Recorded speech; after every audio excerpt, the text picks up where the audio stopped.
anything to do with it. Relationships, work, faith. He tells me a football story. You know? But it's crazy. It's like Jesus and the goalie and how the I don't know, but he tells a football story and it's supposed to make sense and give me wisdom and advice. So I talked to my dad about this and I said, Dad, I'm really sad and disappointed that this campaign has fallen apart. That we had a whole team wanted to do something and now people are not engaged because we lost. And he tells me, well, Carlos, let me tell you a football story. And I'm just like, oh no, here it goes again. So he tells me a whole football story. I don't get it. And I said, Dad, you gotta make this more simple because I wasn't a professional in football. And he tells me, you gotta understand the difference between playing a game and playing for a team. And I was like, what? The game doesn't mean. He said, look, the campaign was a game. People come because they want to win. So if they lose, they go home. But if you have a team, and he told me, and I will forget this, even if you lose the right way, you can get stronger. And I was like, oh, moly. This is the first time my dad is this is really wisdom here. So I stopped working in that organization and set up an organization called the Student Immigrant Movement. I dropped out of work to do that. And I spent 4 or 5 years building that organization. And in that organization we did tons of stuff. I'm not going to get all the details to you.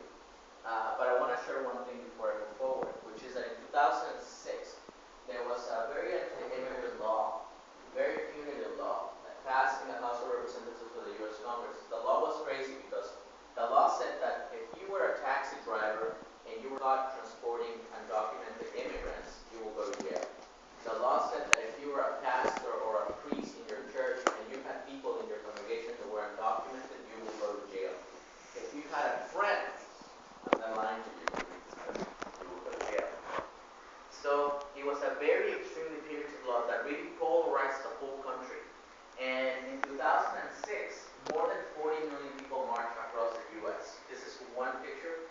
All the little dots are people. This is from LA. There was about almost 1.5 million people in LA. That's on April 10, 2006.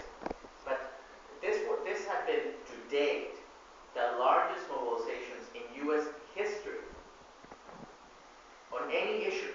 This was larger than the amount of people that came up with the civil rights movement at a time in period. Right? Humongous. They call it the giant and waking up, right?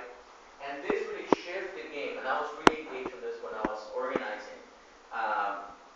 And to really, it really changed the climate for immigrant rights in the U.S. It didn't make it better. It actually created a lot of enemies at the way, but it really woke up the people. So I just wanted to give it because I'm going to come back to that in a second. Okay.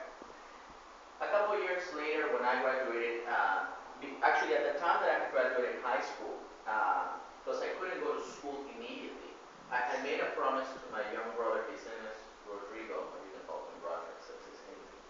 And I made a promise to him that when he would graduate high school, I will do, which was 8 years later, I will do anything in my power to be able for him to have a work permit or anything that would be better for him, right? You know, an older brother knows the better for his brother. 4 years later, I was 4 years in the middle of this process, and I had worked my ass off, organized with my peer mates. We had a strong organization, but I wasn't winning anything. I don't know if you've ever been in that one. I just wasn't succeeding at all. And it's been 4 years. And my brother actually comes to my room to have a talk with me. And has anybody seen the movie Shrek? What's the name of the cat? Puss in Boots. That was right.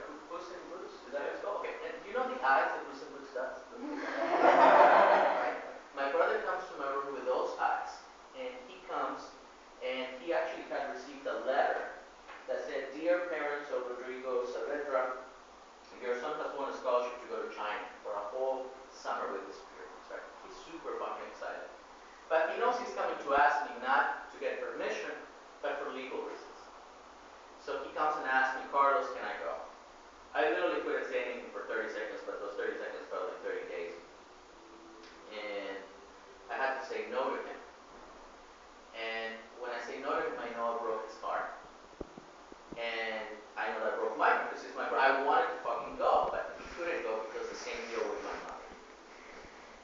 So then I got really sad, and then I got really angry,